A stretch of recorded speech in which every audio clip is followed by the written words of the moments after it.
Olá! Tá começando mais um Futebol Liberta, o esporte que mais amamos, praticado em nossa pátria-mãe, Latinoamérica. Aqui você já sabe, nós desbravamos o território desse torneio que simboliza o nosso povo, a Taça Libertadores da América, que olha só, ufa! Voltou depois de meses aí sem Libertadores da América, Copa América, Eurocopa, Olimpíadas.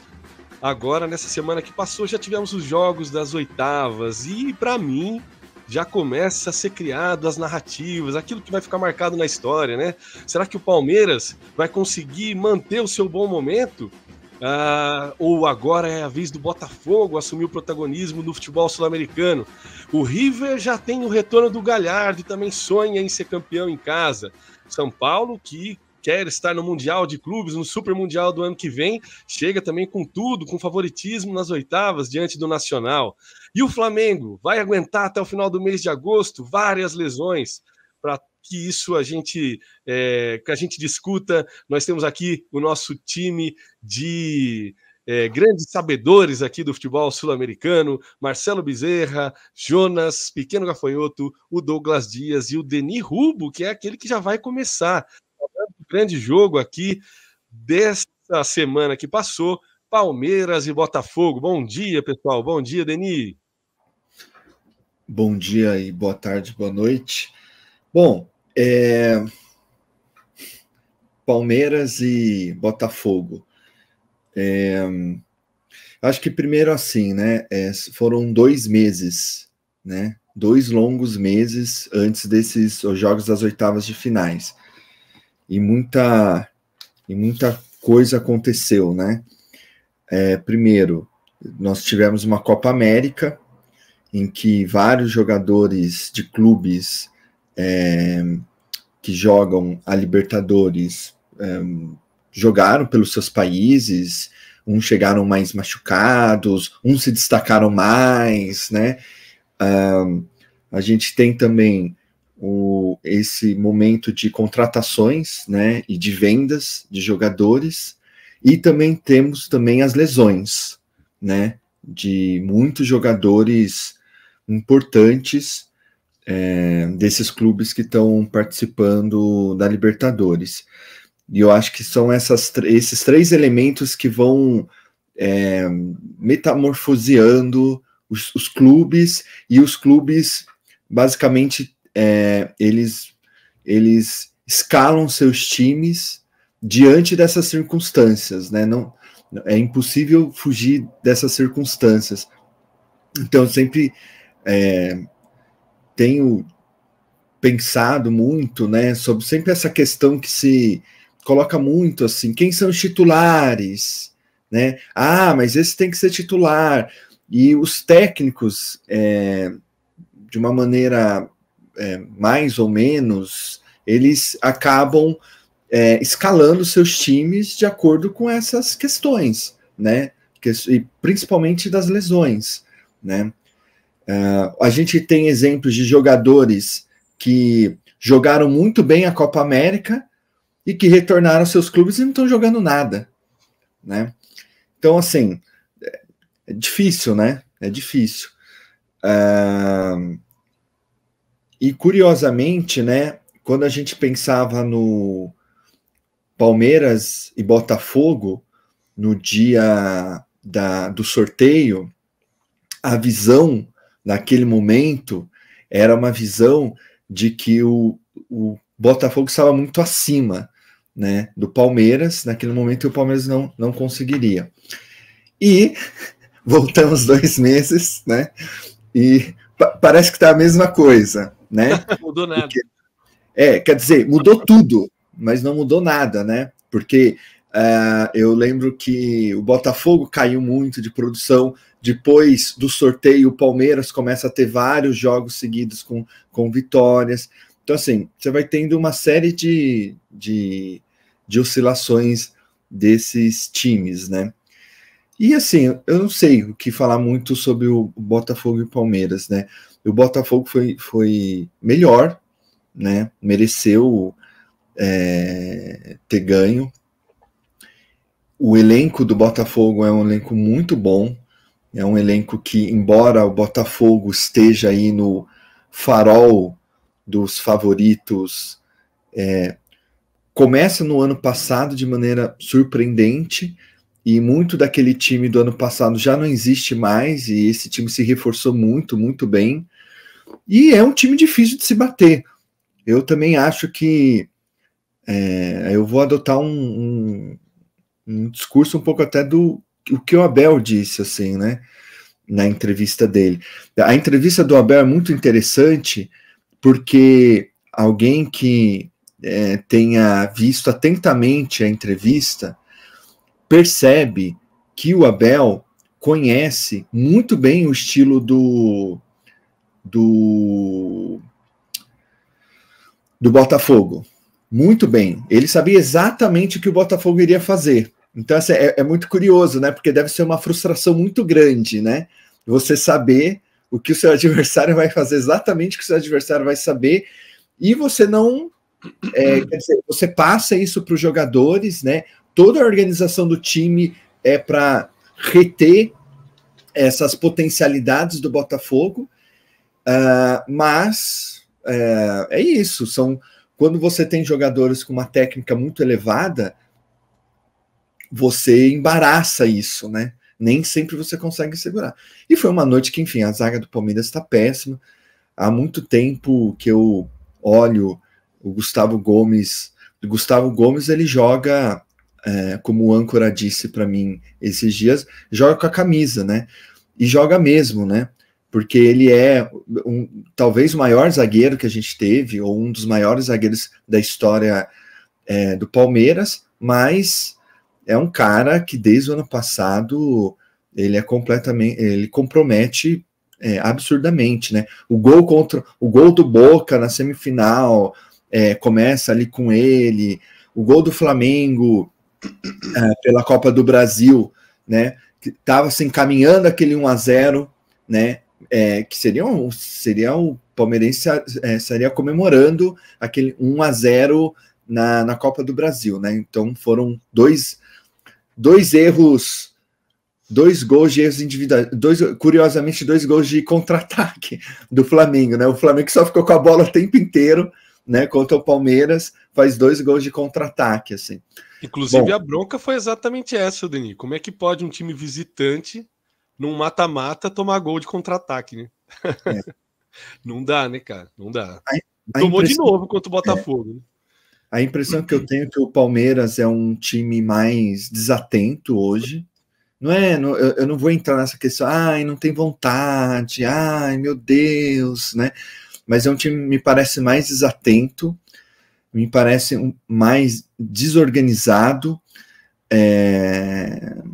taticamente, e mesmo se eventualmente passar do Botafogo, porque é possível, né? Como era possível o Palmeiras ter passado do Flamengo. O Palmeiras vai jogar melhor no Allianz Parque contra o Botafogo, mas não tem cara de campeão, claramente, a não ser que uma mágica, né, comece a acontecer, mas não tem cara de campeão, né? Não tem caráter de campeão. A única coisa que nós temos, né, e talvez nós tenhamos mais que todos os outros times, é um goleiro numa fase excepcional, né? E para ganhar uma Libertadores você precisa de ter um goleiro excepcional. Se vocês lembrarem dos seus respectivos clubes que ganharam a Libertadores, vocês sempre vão lembrar de alguma defesa excepcional ou de um momento de sufoco que o Grêmio, e gols, né? Que o Flamengo estava, né? Quer dizer, aquele Flamengo do Jorge Jesus de 2019 contra o Grêmio na Arena, né? Foi 1-1, embora o Flamengo tenha jogado bem melhor que o Grêmio e merecesse ter saído com a vitória, o Grêmio teve chances de fazer gols também, né? Curiosamente com o Cebolinha, né? O goleiro do Flamengo pegou, enfim, nós temos um goleiro, o Palmeiras tem um goleiro, mas Não só de goleiro vive aposta um pouco na mágica do Allianz Parque, na mágica da virada. E isso às vezes funciona e às vezes não funciona. Eu acho que você fez um comentário muito legal assim sobre a cara, né? Porque eu gosto muito disso, assim, de ir percebendo coisas no decorrer do campeonato. E tem time que vai criando cara. Você olha, putz, esse aqui, cara, não sei não, esse aqui eu acho que vai ser campeão mesmo. E eu acho que a questão ela fica mais aguda agora, né? Obviamente nas fases do mata-mata. E embora eu concorde com você que o Palmeiras ele não tem cara de campeão de 2024 hoje, eu não consigo enxergar qualquer time que o tenha nesse momento. Aliás, eu acho que é um momento que todos estão procurando. Viu? O River com o Galhardo agora tem 2 semanas de trabalho. Eles também estão procurando esse espírito. A dúvida é o quê? Vai dar tempo? Vai dar tempo do River? O River vai passar pelo Tajeres, vai ter mais aí 1, 2 meses para poder ganhar essa cara, esse corpo de campeão. O Flamengo é a mesma coisa, né? Até já aproveito, se você não tiver mais nada para acrescentar, aproveito para a gente passar para o Douglas, né? Para falar de Flamengo e Bolívar. O Flamengo também procura uma cara de ser campeão e lida agora, nesse momento, com lesões em cascata, né? Perde Cebolinha, perde o Vina, esses não voltam mais esse ano. Agora, Pedro, que é o grande jogador do Flamengo esse ano, fica fora por 15 dias.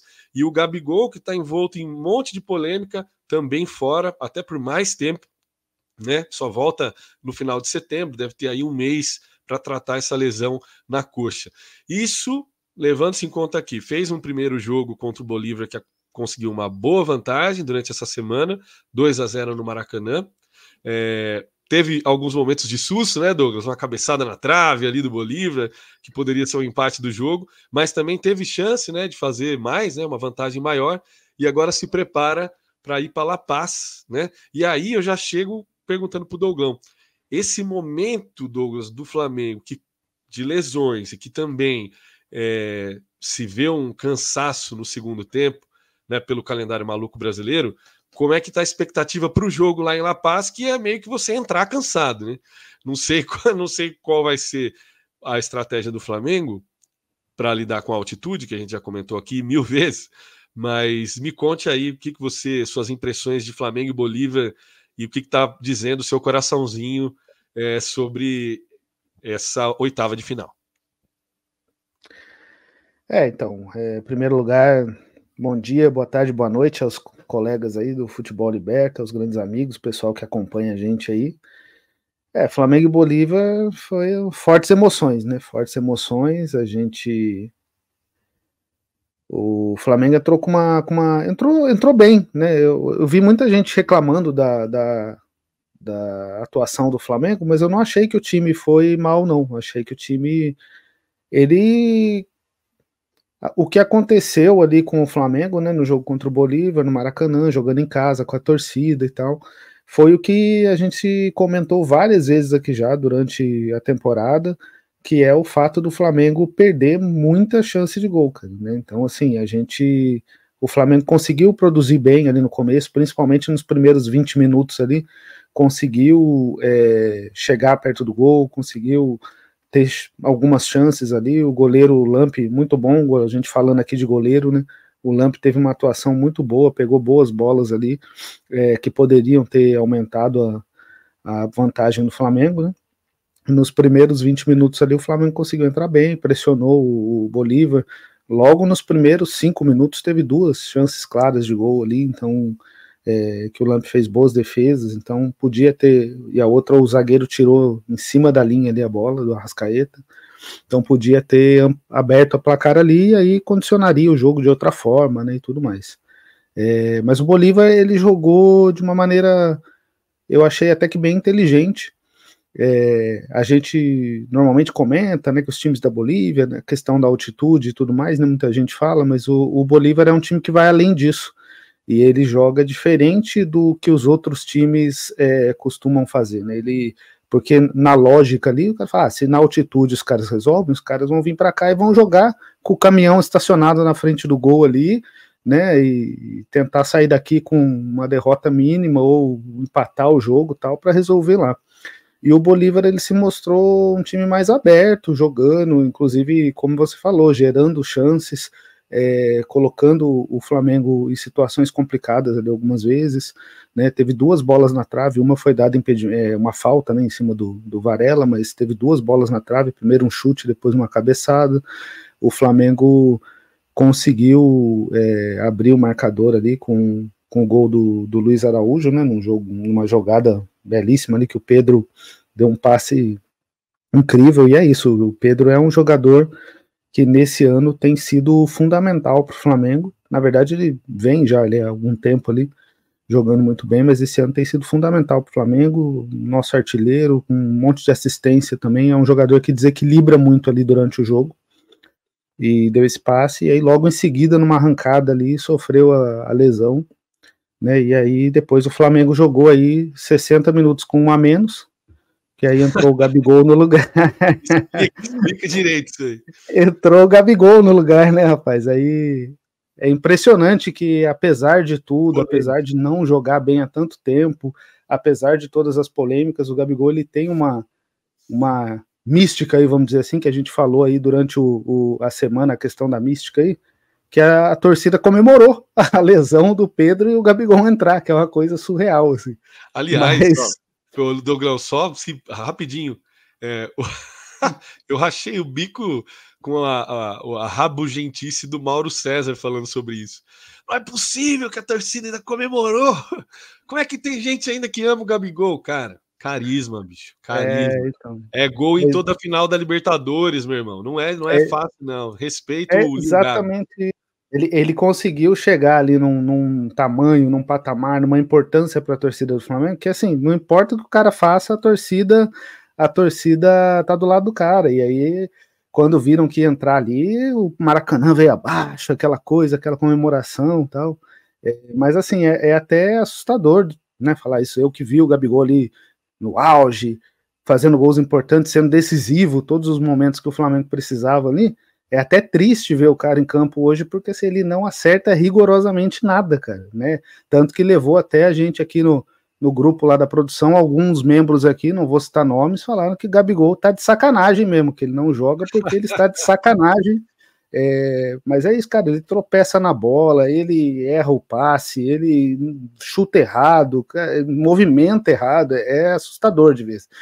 Né? É verdade. E aí ele sempre teve um bom posicionamento, né, Douglas? Eu vejo o Gabigol hoje até correndo errado, né? Exatamente, isso foi uma coisa que sempre marcou muito o Gabigol, né? Ele sempre se posicionou muito bem, assim, abria espaço na defesa com a movimentação para o outro jogador, tocava os lançamentos dele, né? O facão, a coisa famosa lá tal. E hoje parece que não acerta nada, cara. Assim, é assustador de ver, né? Até comentei que agora ele deve reforçar aí o Verdão no ano que vem, né? E aí eu torço para que vocês recuperem ele lá, né? Para ele voltar a jogar aquele futebol vistoso, tal. Na verdade, não. Eu torço para que vocês paguem um salário altíssimo e ele não renda nada. Mas vamos ver aí o que vai dar. É mais um agente infiltrado dentro do Palmeiras, o Gabigol, para derrubar de vez o Abel. Cara, Douglas, antes da gente fechar aqui, queria que você comentasse aqui, ó, 3 manchetes que eu trouxe aqui dos jornais bolivianos, tá? Eu ia comentar isso em seguida, que eu vi algumas também, mas vamos ver o que você vai dizer. Jornal aí. Premium da Bolívia, 2-0 lo deja vivo para luchar por la clasificación en La Paz. Esportes, edição aqui limitada. Pese a la caída, hay confianza plena en la academia en dar la vuelta la próxima semana en La Paz.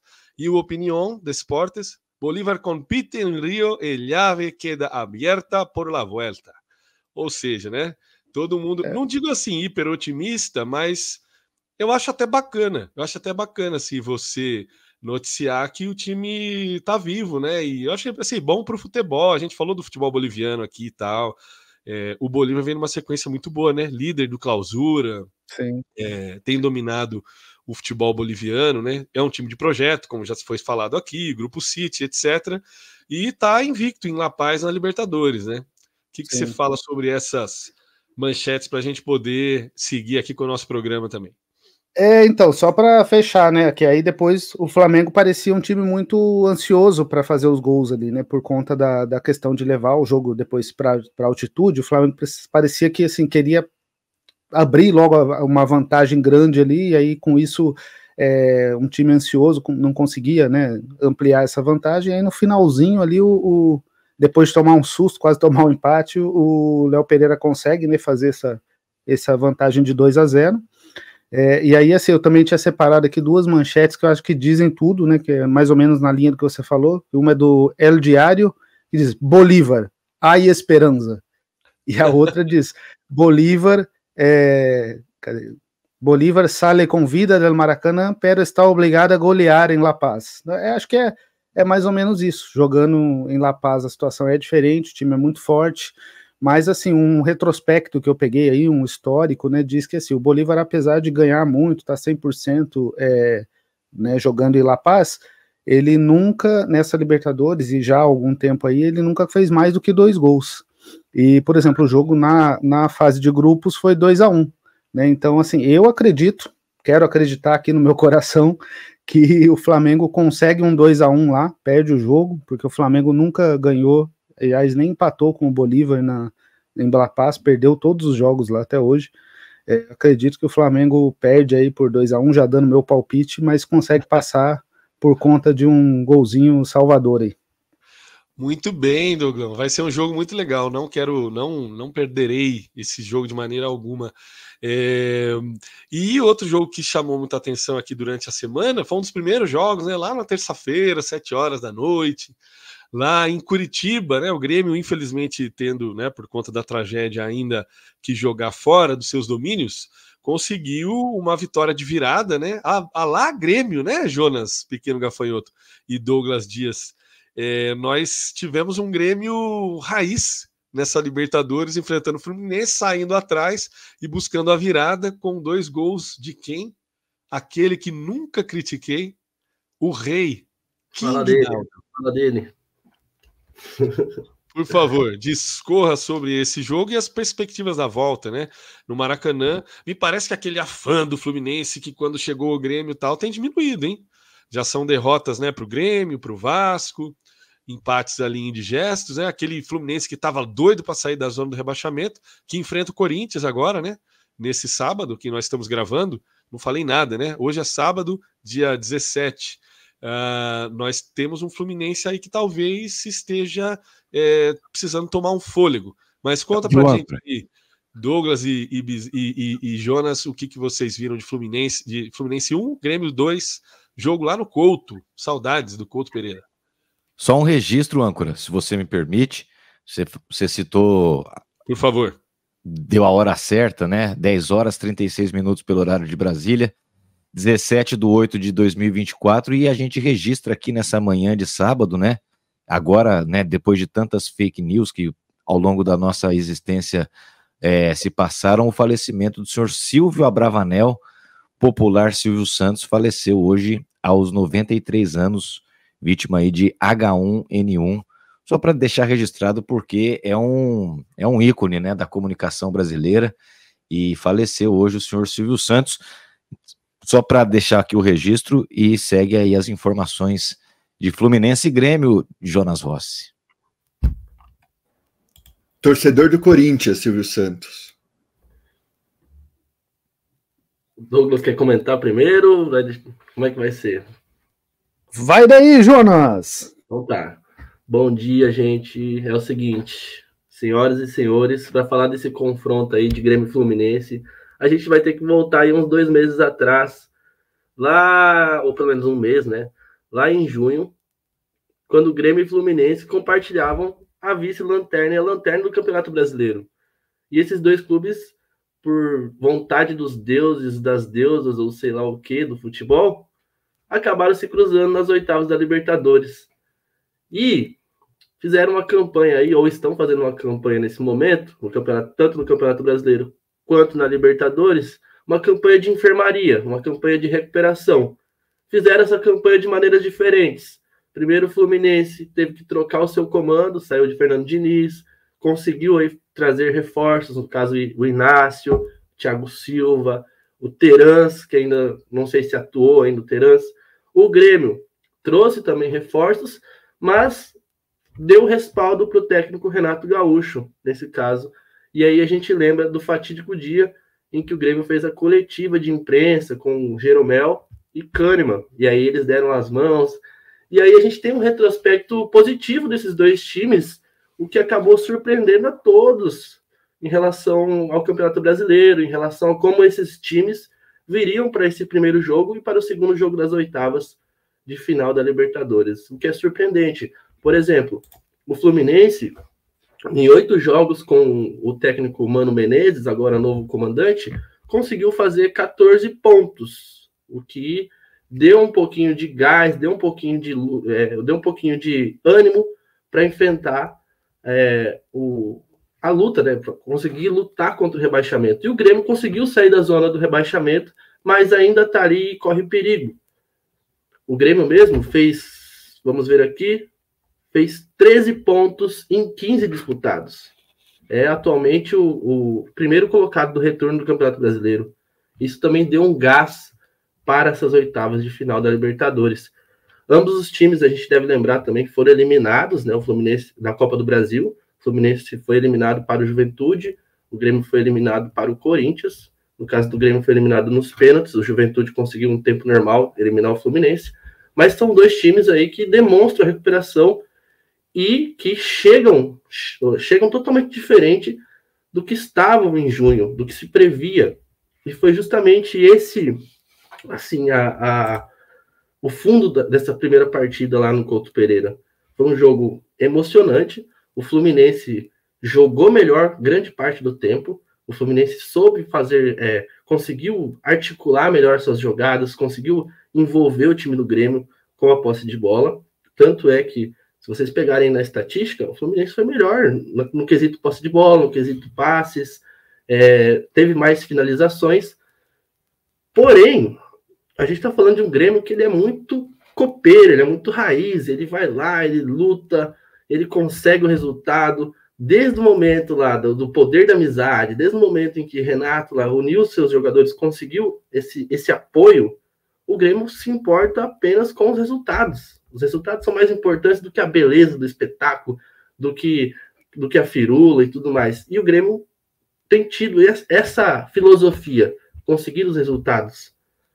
Então o Fluminense, nessa partida, consegue envolver melhor o Grêmio, consegue melhores ações ofensivas. O Grêmio com problemas, já tenho notado há muito tempo, problemas de ligação com a posse de bola, da defesa para o meio-campo, para o ataque, não conseguiu passar esse Fluminense.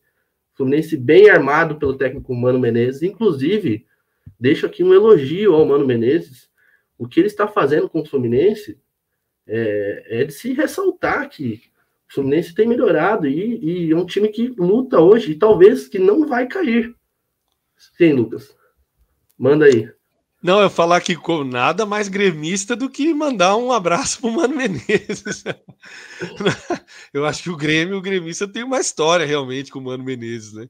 Não foi. O Mano sabe organizar o time, assim, né? Pelo menos quando tá em tempo de crise, ele consegue, pelo menos, assim, acertar a questão da defesa, organizar esse time, gerar uma motivação, porque, poxa, peguemos lá em junho, Grêmio e Fluminense somaram 6 pontos cada no Campeonato Brasileiro.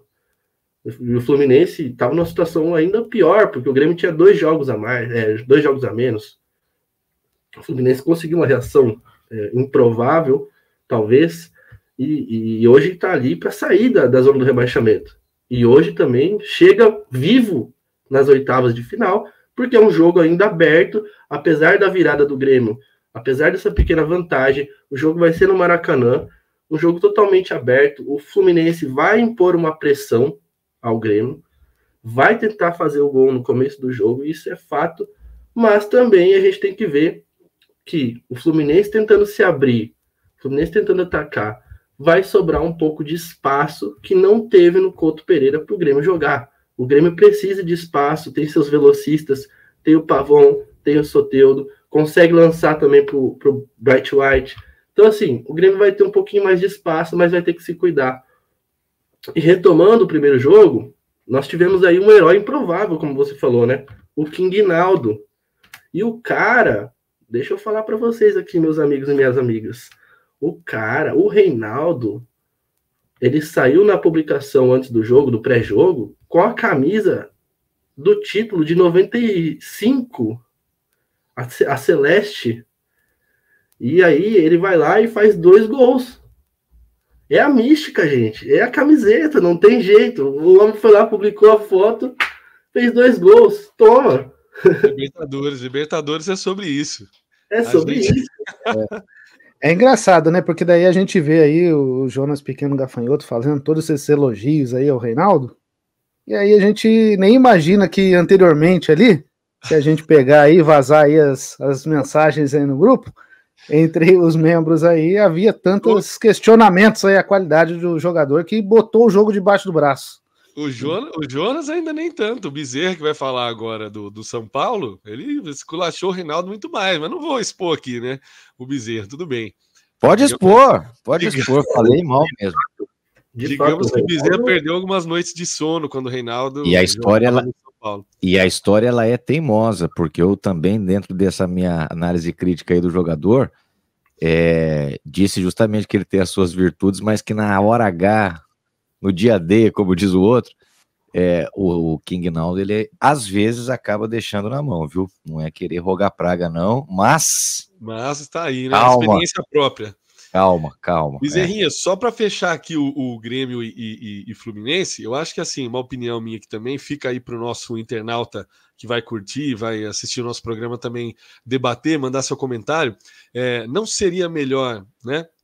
Não como uma pergunta, só uma reflexão para a gente poder passar para o Bezerra mesmo, mas nesse momento que vai depender muito da rodada de hoje, né? Hoje tem Grêmio e Bahia jogando no Alfredo Jaconi e Fluminense e Corinthians no Maracanã. A depender da rodada de hoje, se o Fluminense vem a perder, por exemplo, e o Grêmio vence, não seria melhor para o Fluminense, não digo abdicar da Libertadores, mas concentrar no Brasileirão? Né? Temos aí um Brasileirão longo pela frente ainda, mas sair do buraco, né? Às vezes é mais difícil do que a gente imagina. E eu acho que o principal objetivo do Fluminense é não cair. Fica aí, então, a nossa pergunta aos torcedores. Jonas Douglão, valeu. Eu vou passar para o Bezerra aqui, para falar de um jogo que aconteceu em Montevidéu, ali na quinta-feira, fechando, né, a rodada da Libertadores da América, Nacional do Uruguai 0, São Paulo 0, que ficou um resultado assim que eu acho que nenhum dos dois times reclamou muito, né? O Nacional não queria sair derrotado de maneira alguma na sua casa, né? Fez um pouquinho mais, né, em relação a chances criadas, chutes no gol do que o São Paulo, mas o São Paulo também, até por conhecer muito o calendário, a dureza do torneio, também abraçou ali o 0-0 com uma certa facilidade. É isso, Bezerra? Ou você teve uma outra impressão desse jogo entre duas potências, né, do futebol sul-americano, né? 2 tricampeões da América buscando o tetra aí agora na Libertadores 2024. Eu tenho um acordo com você, Casão. Bom dia para você, bom dia para toda a galera aqui conosco, para quem está nos acompanhando, ouvintes do Spotify e espectadores do YouTube, né? Os internautas que nos acompanham, um grande abraço a todos e todas. É isso, esse talvez tenha sido o pior jogo em termos de futebol apresentado dessa fase de ida aí das oitavas de final. Foi um jogo realmente... Muitos dizem, né, assim, a cara de um jogo de Copa de Libertadores, né, de mata-mata, e justamente por esses elementos. Acho que o Nacional é uma equipe bem limitada, né, quando nós fechamos lá atrás, no pré-Copa América, quando a gente teria aquele intervalo de quase 2 meses aí da Copa Libertadores, a gente fez o programa, e eu me recordo analisando o Nacional como uma das equipes mais fracas até então, né, teve a troca de treinador, a saída do Álvaro Recoba, e de lá para cá, as notícias que chegam do Nacional são as melhores, assim, contratações de jogadores importantes. Esse Coates, né, que até quase veio para o São Paulo quando ele era jovem, há uma década atrás, um baita zagueiro que retorna, né, para o seu clube de formação, jogou demais, o Caleri não teve espaço, não se criou na zaga ali do Nacional, mas mostrou-se uma equipe limitada. Acho que isso ficou bem evidente. Se tivesse um pouco mais de repertório, se tivesse um pouco mais de qualidade técnica, algo além da simples vontade, determinação, porque isso sobrou por parte do Nacional, estádio cheio, estádio pequeno e muita pressão, mas se tivesse algo a mais, o Nacional teria vencido o São Paulo por 1-0, 2-0, sem grandes problemas, porque o São Paulo acho que se perdeu na estratégia traçada e nessa relação, né, dos objetivos, da validade que esse jogo tinha e aquilo que o São Paulo optou por fazer. Então, torna a jogar fora de casa no 4-2-4, que eu, pessoalmente, assim, tenho muito pé atrás, mas, enfim, né, o Zubeldia vem fazendo isso funcionar, mas dentro de casa é uma coisa, e o time funciona, e esse 4-2-4 vai bem, e consegue ser ofensivo, e joga bem pelos lados, mas fora de casa, por exemplo, no jogo da última quinta-feira, não conseguiu jogar, e não conseguiu criar, e assim, não vou dizer que perdeu o jogo no meio campo, porque não perdeu o jogo, mas isso que você falou, essa superioridade obtida pelo Nacional nos 90 minutos, na minha opinião, se deu muito em função do domínio que o time uruguaio teve no meio campo, né? O São Paulo ficou muito espaçado, acho que vale uma nota positiva para a defesa do São Paulo, que mesmo toda ela praticamente amarelada no primeiro tempo, comportou-se muito bem, mas muito bem mesmo. Arboleda e Alan Franco fizeram um grande jogo, foram bem pelo alto, conseguiram conter, por exemplo, e rebater, que eu acho que essa é uma marca dessa zaga do São Paulo, é uma zaga rebatedora. Então, muito cruzamento, muita jogada aérea, muita jogada de bola ali no ponto futuro, né, para a velocidade dos atacantes de ponta que começaram jogando. E o sistema de defesa do São Paulo foi bem, esse talvez seja um dos poucos pontos a serem enaltecidos desse jogo do São Paulo. Do mais, eu acho que o São Paulo, a certa altura, entendendo as dificuldades e a própria carência, né, Casão e amigos todos aqui, a própria carência que o São Paulo vive hoje no setor de meio campo. A ausência do Alisson, ela está sendo muito sentida na dinâmica do time. O Bobadilla é outro tipo de segundo volante, não faz, por exemplo, aquela rotatória inteira que o Alisson faz ali no meio campo, chegando ao ataque e tal. Então, acho que o São Paulo ainda não se acostumou a engrenar esse 4-2-4 sem o Alisson, embora tenha jogado bem em outros jogos, o Luiz Gustavo está jogando muita bola, mas eu acho que a certa altura ali do segundo tempo, acho que o São Paulo percebeu que o buraco estava muito fundo realmente, que não tinha tanta peça para trocar. Acho que o Zubeldia mexeu mal ao colocar o Rodrigo Nestor, que não entrou nada bem no jogo, e aí abraçou o 0-0 assim, gostoso, né? Muita bola para trás, muito toque de bola, muita passação de tempo, e aí, assim, em que pese a bola não jogada, covardia é uma palavra forte para a gente usar aqui, né?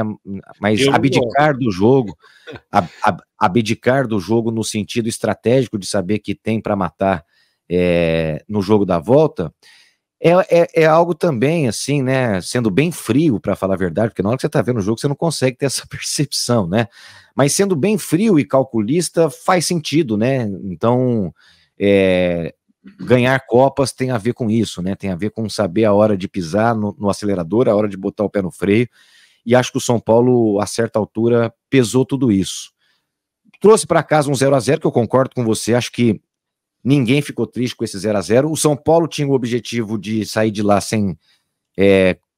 com resultado mínimo, né, assim possível, no sentido de não perder, e o Nacional também, lógico, jogava por uma vitória, mas dentre as possibilidades também não sofreu gol, não foi atacado, então segue tudo aberto para um segundo jogo da volta, que o ingrediente e os componentes aí são outros, muito distintos desse primeiro jogo, né?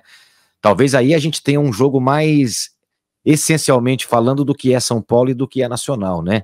Então acho que certamente Morumbi lotado, aquele clima de Libertadores que o torcedor são paulino tem tanta saudade, né? Gosta tanto e tem tanta saudade, vai se fazer presente lá no estádio.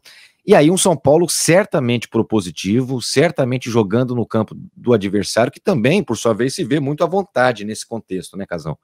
É um time que não tem problema nenhum em dar a bola para o São Paulo e dizer, venha, né, fecha claro ali o cadeadão e vai tentar sair em jogadas rápidas. Não sei se vem com os 3 atacantes, como jogaram lá em Montevidéu, mas de qualquer forma vai ser um jogo muito mais a cara do que é o São Paulo, como gosta de jogar o São Paulo, bola no pé, transição rápida, essa coisa toda, e o Nacional que também não vê problema algum em se defender, em fazer um jogo mais reativo. Acho que vai ser um grande jogo e é isso que está à prova, né? O poderio ofensivo do São Paulo jogando em casa e a capacidade de suportar tanta pressão, tanto volume, por exemplo, pelo lado do Nacional. Esse rapaz, Sebastian Coates, 33 anos, vinha jogando pelo Sporting. A partida que fez, em termos de experiência, de hierarquia, como eles dizem, né? E postura na marcação, salta aos olhos, porque o Calera é um centroavante chatíssimo e dificílimo de marcar, sai muito da área, briga muito, e a elegância como esse Coates segurou o Caleri lá em Montevidéu, tomara que não se repita, mas deu mostras ali de que o sistema de defesa do Nacional é sólido. Daí para frente, eu acho bem carente, acho que uma equipe com limitações muito evidentes. Agora, se a gente está aqui destacando tantas particularidades que fazem da Copa Libertadores ser um torneio tão rico, né? Saber defender-se é uma delas. Então, sei lá, segurar um empate, levar um jogo para os pênaltis é bem a moda uruguaia e acho que o São Paulino tá mais preocupado agora do que quando do sorteio. Acho que quando teve o sorteio, o torcedor São Paulino falou, não, beleza, tá massa, acho que é possível. Eu acho que a galera tá arisca, muito embora acho que o São Paulo seja favorito, Lucas. São Paulo favorito, sim, Bezerra. Eu acho que no Morumbi não vai ter outro resultado que não o São Paulo passe, mas eu acho que na Libertadores, principalmente nessa fase, estar cabreiro, né, ficar arisco é sempre muito bom, né? O Martin Lassarte, né, o técnico do Nacional, ele lamentou o empate, achou que a vitória poderia vir, mas assim, você pega a entrevista dele, ele coloca o São Paulo no mais alto posto, né? Há realmente aquilo que a gente já falou naquele outro programa, né? Da relação dos uruguaios com o São Paulo, né? Há um respeito imenso, assim, coloca o São Paulo como um dos favoritos ao título e pela história também, né? Construída pelo tricolor aí do Morumbi, né? Ao longo dessas últimas 3, 4 décadas, né? Só uma questão aqui, o que não pode acontecer, né, Bezerra, na volta, é o que aconteceu com o Corinthians em 2016, né? Também foi um 0-0 Corinthians e Nacional em Montevidéu, e depois na Arena Corinthians com um show do Nico Lopes, que voltou, né? Eu tomei um susto. Nico Lopes de volta ao Nacional. Eu lembro que o próprio palmeirense também teve pesadelos com o Nico Lopes, depois jogou no Internacional, tá de volta ao Nacional do Uruguai agora, clube que o revelou, e vai ser mais um personagem, né, além desses que o Bezerra citou aí para o jogo de volta. Ô, âncora. Opa, fala, Denis. Só alguns dados aqui do Nacional que eu estava aqui colhendo, né? Bom, o Nacional, o ano passado, ele foi eliminado pelo Boca nas quartas de finais, 0-0 primeiro jogo, 2-2 primeiro jogo, ele cai nos pênaltis. Em 2020, ele cai nas quartas de finais para o River Plate. O River Plate goleia 6-2 e depois o Nacional toma de 2-0 no Monumental. Em 2019, o Nacional perde para o Inter em casa e fora de casa. Em 2017, o Nacional perde, isso nas oitavas. Em 2017, o Nacional perde na ida e na volta para o Botafogo. E em 2016, ele elimina o Corinthians nas oitavas, mas nas quartas tem 2 empates de 1-1 com o Boca e é eliminado pelo Boca nos pênaltis, né? Então, enfim, é um adversário fraco, né? Muito fraco e que geralmente quando ele consegue alguma coisa indo para os pênaltis. Esse 0-0 foi tão bom para o São Paulo. Se a gente tivesse ainda aquele gol fora de casa, aí é um 0-0 preocupante. Aí é aquele 0-0 que você sai frustrado, né? Porque você não faz... O que aconteceu com o Corinthians, né? Exatamente, né? O Corinthians época ainda tinha o gol qualificado. Aí empata, só que aí o Corinthians, enfim, ficou muito nervoso, a torcida também fica muito nervosa, né? Não tem a calma necessária, né? Para uma circunstância como essa, daí depois toma segundo gol, aí, enfim. Aí o André Balada recua pro goleiro, pênalti, bom, e aí a coisa desanda tudo, e é um jogo belíssimo de se ver e se rever sempre. Mas essas são as estatísticas recentes do Nacional. Perfeito. E é isso, se o Nacional consegue um golzinho ali no Morumbis, aí é aquele antijogo. O Uruguai sempre fez antijogo, né? Em 1950 o Uruguai ganha do Brasil no Maracanã fazendo antijogo.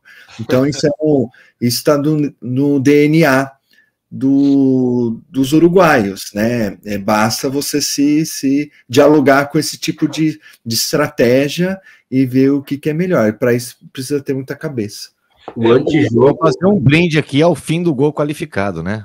Viva o cancelamento dessa lei maldita do gol qualificado.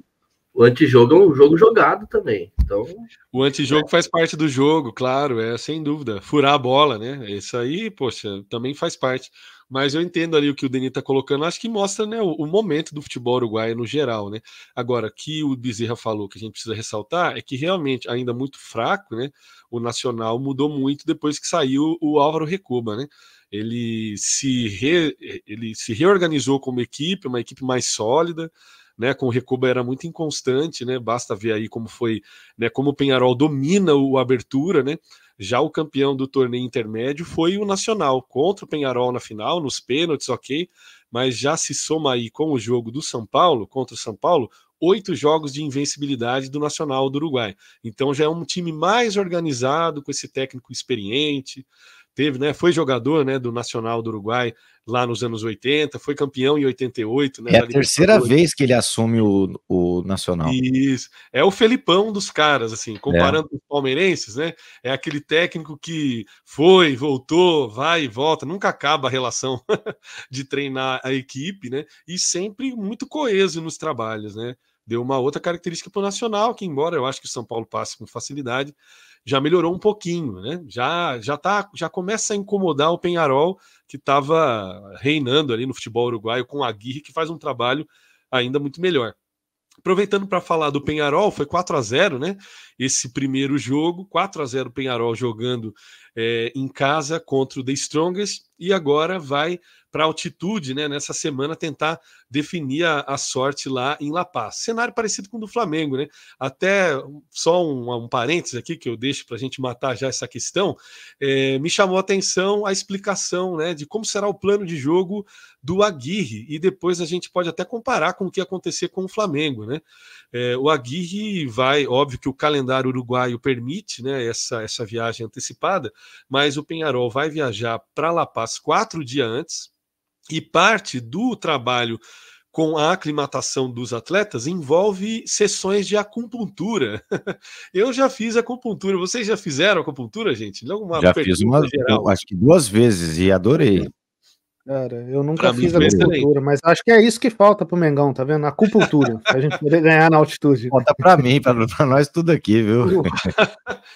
O Aguirre, rapaz, ele tá assim. Não pode tomar o chá de coca, né, Casão? Não sei se vocês recordam quando nós todos aqui éramos crianças, que o Armelindo Donizete Quagliato, o bom e velho Zete, foi para La Paz, tomou um chazinho para dormir e olha que esse chazinho.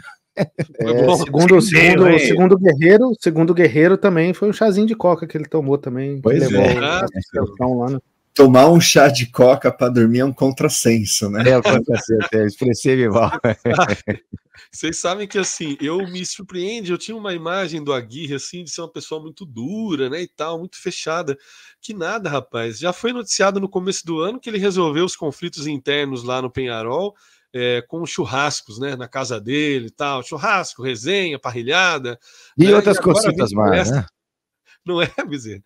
Agora vem com essa de, vamos fazer acupuntura. Cara, tá maravilhoso essa passagem. Maravilhoso, cara. Peñarol. Acho que o Peñarol foi de longe o que conseguiu a maior vantagem, mas olha, trago aqui, ainda há preocupação por conta da altitude. A torcida do Peñarol não está comemorando ainda, e nos jornais até se fala por que ainda porque não está todo mundo 100% feliz, né? Realmente, no próprio discurso do Aguirre, quando sai sorteio, ele falou assim, não queria pegar o Palmeiras, nem nenhum time da altitude, né? Veio o time da altitude, então a preocupação do Peñarol ainda começa. Ainda persiste, aliás. E aí, assim, tem duas maneiras de se enfrentar a altitude, né? Ou você vai lá no dia do jogo, para que os efeitos da altitude não sejam perceptíveis, vamos dizer assim. Horas antes, né? Horas antes, ou você vai muito antes. Agora, se você pega um levantamento, o que dá mais certo? Dá na mesma. O Flamengo já foi lá no dia da partida, perdeu. A seleção da Argentina já foi uma semana antes e perdeu também. Então, assim, cara, a altitude segue sendo um mistério, né? O Denis dando muita risada. Não, só uma coisa. Mas eu gosto muito do Nacional e do Peñarol, assim, eu acho que legal que esses times às vezes eles conseguem ir para o mata-mata, né? Porque a capital da Libertadores é Montevidéu, assim, né? Por tudo, assim, né? E eu acho muito legal, assim, acupuntura e churrasco e outras coisitas. Vocês devem ter visto a torcida, né, do Nacional e do Peñarol, a festa que eles fazem, é uma coisa muito bela, assim, né? A gente sabe que, talvez até eles saibam, né?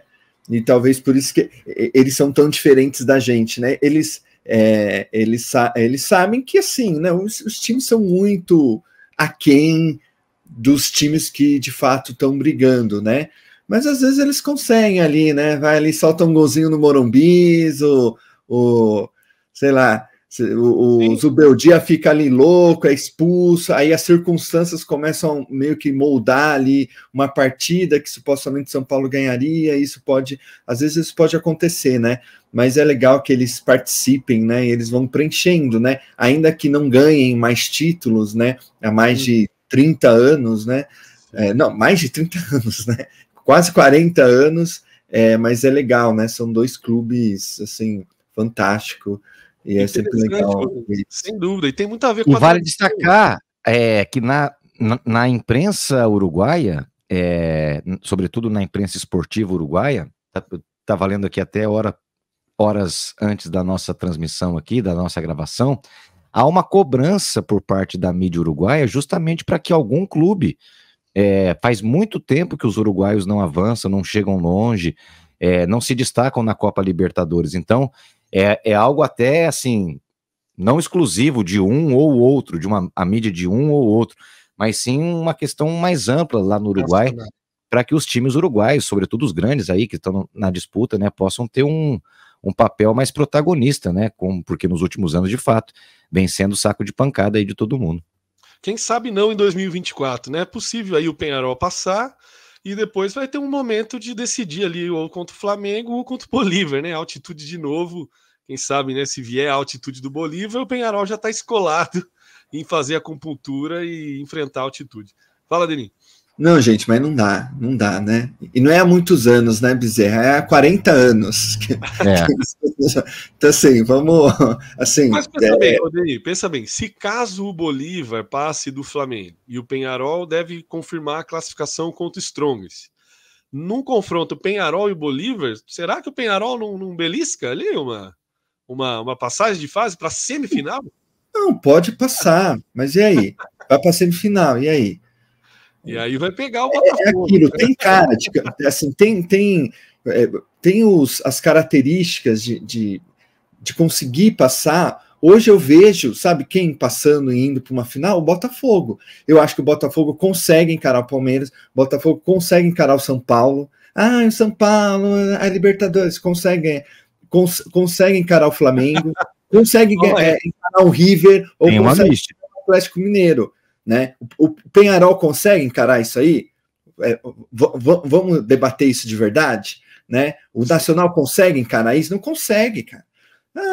Ganhou ali, 4-0, legal, churrasco, legal, mas não tem como, a não ser se ele tiver um elenco.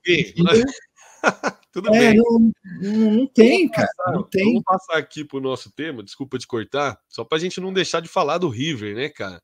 O River é um dos times que tem maior expectativa, né, para essa Libertadores, até porque a final provavelmente jogará na sua casa, né, no Monumental.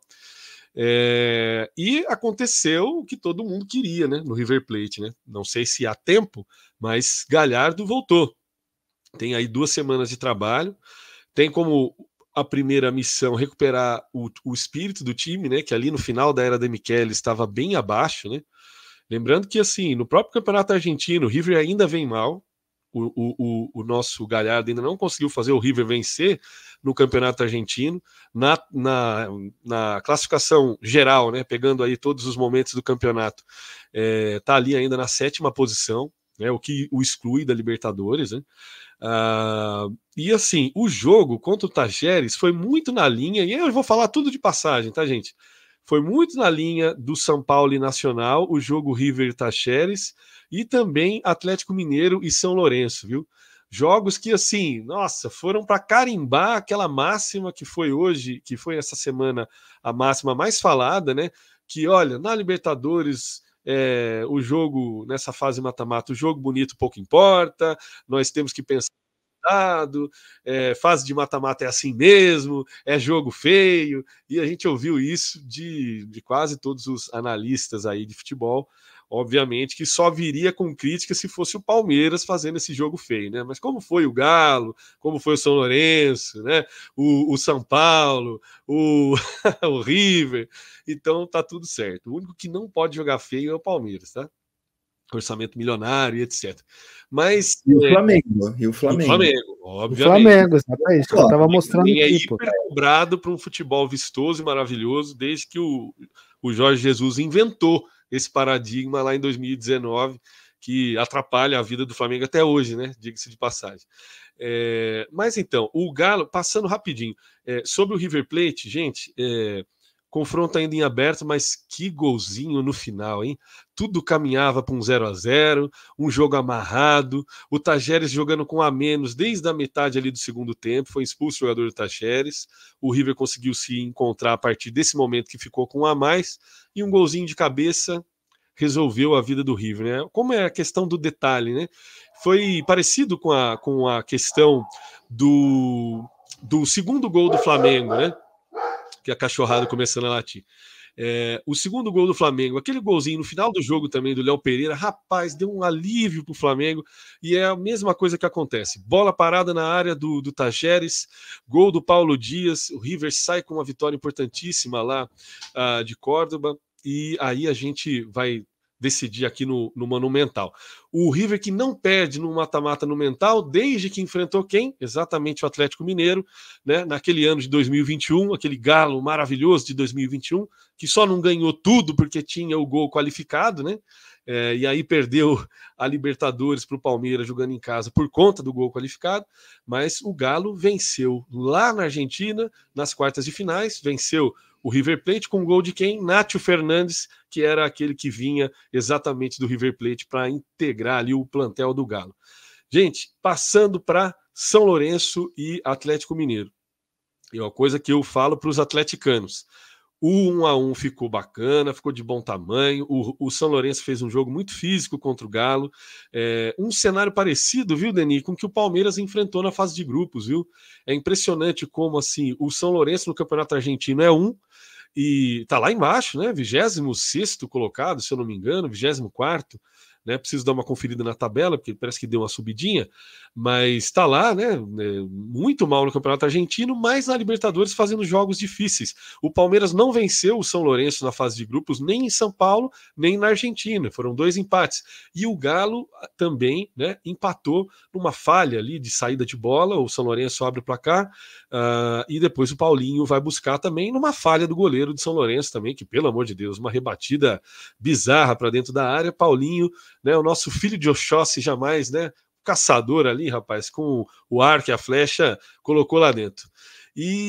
Mas para a volta eu tenho alertado aqui os meus amigos atleticanos, cuidado com o São Lourenço na volta, porque aqui em São Paulo o São Lourenço fez, cara, um jogo para empatar o jogo contra o Palmeiras, que foi assim, tudo bem, era fase de grupos, mas agora esse empate na volta na Arena MRV, se conseguir levar para os pênaltis, aí pode jogar o ano fora por conta de um novo empate contra o São Lourenço.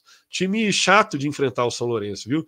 Isso porque perdeu o Barreiro para o River Plate, né, o centroavante da seleção paraguaia, perdeu o Riai para o Palmeiras, perdeu uma série de jogadores, mas conseguiu trazer alguns bons talentos aí também, né? E diga-se de passagem, o Reale, né? Só não marcou um golaço driblando ali metade da defesa do Atlético Mineiro, porque faltou, né? Aquele arremate, né?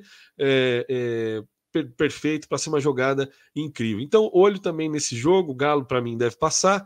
O Milito tem mais repertório do que o Palmeiras atual. Acho que o Galo passa, né? Jogando em casa.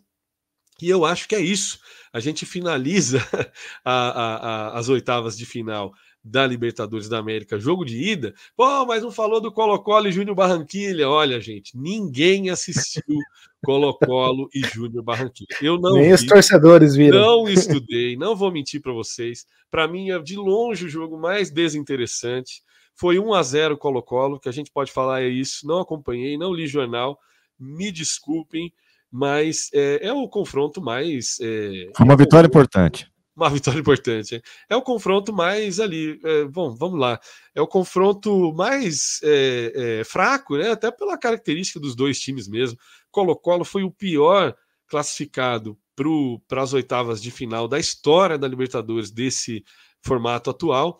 E o Júnior Barranquilla, né, conseguiu ficar em primeiro ali no grupo do Botafogo, mas com a mesma pontuação do Botafogo, mas também está longe de ser, né, aquele time, né, que revelou o Borrita, que o palmeirense sente tanta falta, né? Será que o Borja, para finalizar aqui, Denis, será que o Borja nesse time do Abel marcaria muitos gols? Borja é melhor que Flaco e Rony? Responda em 5 segundos. Muito bem, a resposta já acabou. Tô brincando. Vai lá, Denis, mais 5 segundos. Não sei te responder. O nível é muito parecido. Ele é mais físico, né? Eu acho, assim. Eu acho ele mais físico que o Flaco, né? Ele é mais físico. Sim, sem dúvida, sem dúvida. Combate, né, corpo a corpo. A expectativa é que o Borja volte a jogar pelo River hoje, né? Ele machucou, ficou fora desses últimos jogos e ele estava salvando a pele do Demichelis, hein? Se o Demichelis não caiu antes é porque o Borja sempre metia um golzinho ali no final, durante as partidas e evitando resultados piores ali do River Plate. Mas só faltou falar do ataque do ano que vem que tem o Gabigol também. Borja é melhor que Gabigol ou não? Aí não. Qual o Gabigol você tá falando? O de 2024 ou de 2019? O do Verdão de 2025, pô. Mas, enfim, o negócio do Borja, o Borja fez muito gol do Palmeiras, né? O Borja foi artilheiro do Palmeiras. Foi. E tá se repetindo ali. A questão do Borja no Palmeiras é dele não ter sido decisivo em jogos decisivos. É disso que se trata. Foi mais os gols que ele não fez do que os gols que ele fez, né? Ele fez, exatamente. É isso, fechamos então, minha gente. Estamos aqui, ó, muito bem, 1 hora no cronômetro.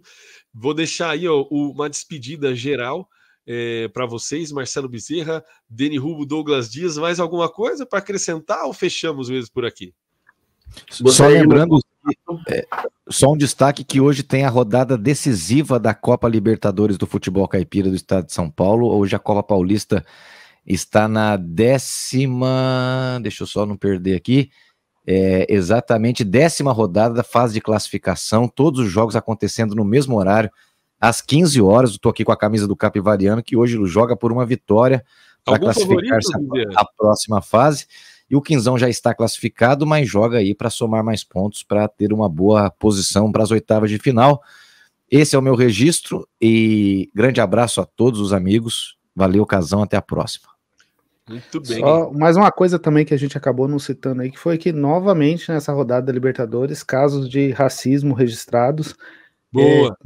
Lamentar aí, inclusive que o que foi registrado aí no jogo do Botafogo, o cara foi punido aí pelo time, né? Foi banido do estádio e que tem que ser. Perdeu o emprego também. Era funcionário público da Prefeitura de Maricá, no Rio de Janeiro, se eu não me engano, e foi identificado e teria sido desligado ali do seu cargo junto àquele município. Que bom, é isso. Deixa eu só falar uma coisa para você, gente. Quem melhor lidou com casos de racismo acabou sendo o futebol brasileiro, porque teve racismo em São Lourenço contra o Galo, teve racismo no jogo da Sul-Americana Boca e Cruzeiro, teve racismo no jogo Ah, me sumiu agora. Qual outro brasileiro que pegou? Bom, e teve esse racismo bizarro de um torcedor botafoguense, que o cara ou torce pro Botafogo ou é racista, né? Não dá pra você ser duas coisas ao mesmo tempo. Botafogo tem negros como grandes maiores ídolos, né? Incluindo o maior de todos, o Garrincha. E aí, cara, bem pontuado, viu? O otário foi banido. Olha só, olha a diferença. A torcedora que imitou macaco no jogo São Lourenço e Palmeiras, na fase de grupos ainda, ela recebeu uma punição de 2 anos sem poder entrar no estádio do São Lourenço. O torcedor botafoguense, que curiosamente, né, também cometeu racismo no momento que os jogadores do Palmeiras estavam aquecendo, foi banido. Olha a diferença, 2 anos de punição e banido do Engenhão. É isso daí. Agora ele tem que responder criminalmente, porque nós temos a lei de racismo no Brasil, isso também dá processo criminal e punições administrativas e criminais. Então, vamos seguir com esse processo. O cara perdeu o emprego. Parabéns aí para a Prefeitura de Maricá. E eu dou o braço a torcer aqui. Parabéns para a maior organizada do Botafogo, que não se deixou de falar sobre o caso e inclusive correu para denunciar antes de qualquer outra torcida, para também que as nossas torcidas aprendam, né? Chega de passar pano porque o racista está vestindo a mesma cor que você. Você tem que denunciar o racismo e parabéns para a torcida do Botafogo também, que deu show aí e divulgou rapidamente esse vídeo, tal, falou no canal deles lá no YouTube e a coisa deu certo. É isso, minha gente. Ficamos por aqui. Um abraço aqui, Lucas. Claro, manda bala. Aqui pro meu amigo Douglas, torcedor do Fluminense, mandou mensagem para mim, falou: ó, vocês ganharam a batalha, mas não ganharam a guerra. Verdade, Douglas. E um abraço pro meu amigo Alisson também, torcedor do Flamengo, sempre tá acompanhando a gente aí. Abraço para vocês. Muito bem, daqui a umas 2 semanas a gente volta e aí já com os classificados para as quartas de final e comentando mais sobre as narrativas, a poética que já está se construindo aí. Quem sairá? Teremos um tetracampeão brasileiro? O River volta a ser campeão da América? Todas essas dúvidas aí a gente vai construir uma narrativa junto, com muita questão social também. E um abraço a todos que nos acompanharam. Se a pátria é livre, é porque o futebol liberta. E até a próxima edição.